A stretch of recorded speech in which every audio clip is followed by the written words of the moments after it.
Hey guys, Metal Viking 82 here, back with a new Viking Orations. Got another review for you today, and this time I'm going to be talking about the debut full-length album from the band Shield of Wings, entitled Unfinished. Released just last week by the band themselves, and if you are not familiar with Shield of Wings, they are a symphonic gothic metal band from Chicago, Illinois. Been around since 2005, featuring James Gregor on guitars, Alex Luke handling the bass, Patrick Ulitz on the drums, Laura Mordion, hopefully I said your last name right, if not I apologize, on lead vocals, and finally Aaliyah Day on support slash harsh vocals. As I said, this is their debut full-length album. It is 10 tracks, clocks in just a little over 58 minutes in length, and the band does have a EP previous to this that they also self-released back in 2011 called Solarium, which I will be talking about at a later point in more in-depth. But yeah, this album, it is such a fun album to listen to. There's just so much going on in this band's sound that you just find yourself discovering new things with each subsequent listen. And I've probably listened to this thing anywhere from 8 to 10 times since I've gotten it. I mean, it's so good, and it seems like every time I listen to it, I always seem to pick out something different that I didn't notice the first time, and that's what I love about an album like this. The guitars, they have a really great tone to them. They're laying down these, kind of galloping riffs mixed with some more slower, heavier riffs, and even some acoustic moments as well. Nice thick tone bass, very easily heard in the mix, even though it doesn't tend to stand too far out in front in the mix. It kind of seems to more work in tandem with the guitars, giving the songs that needed backbone that they need. Though when you get to track number 8, Sunfire Shower, at the 5:03 mark, you really get to hear how thick that bass tone is, as it plays this kind of dun dun dun kind of riff with the keyboard softly in the background and this little cymbal rhythm being played. It sounds really awesome.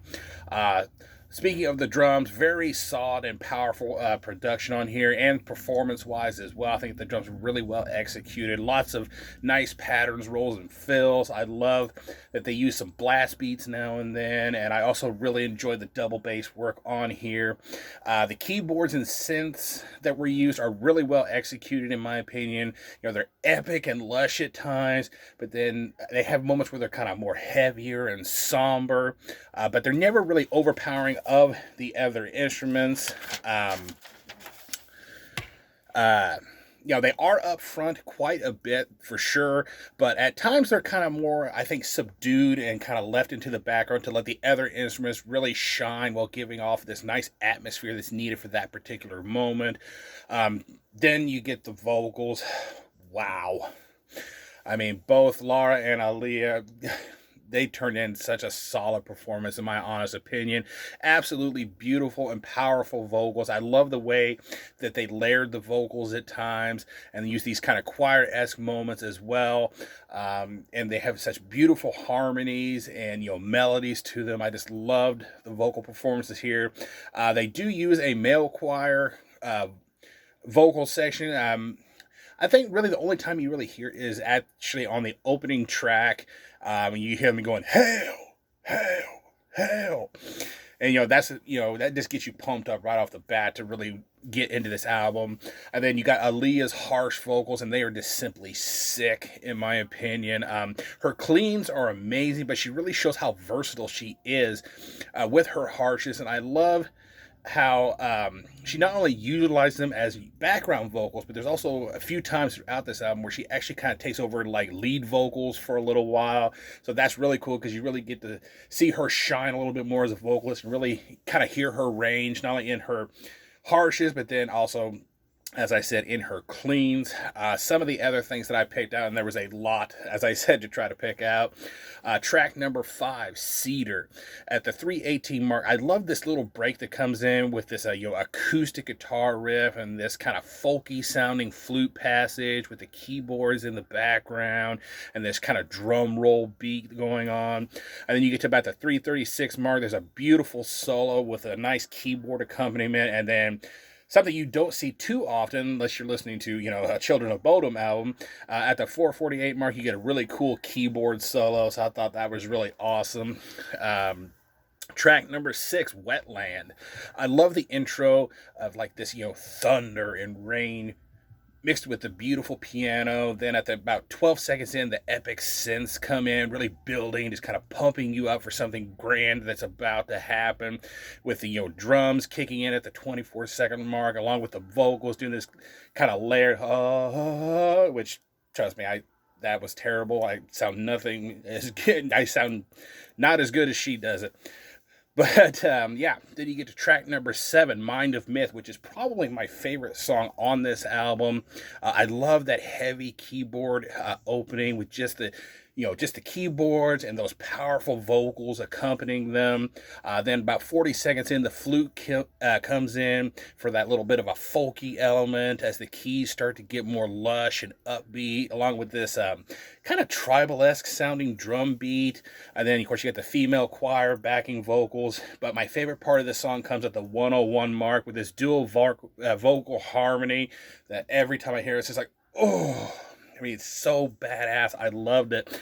It's kind of like, it reminded me of the vocal harmony in one of my favorite Beatles songs, which is We Can Work It Out, the way Lennon and, McCartney at that point during the chorus, they're harmonized. Right here, the way Laura and Aaliyah harmonized right there just sounded so awesome, and that's pretty much what made it my favorite track on the album.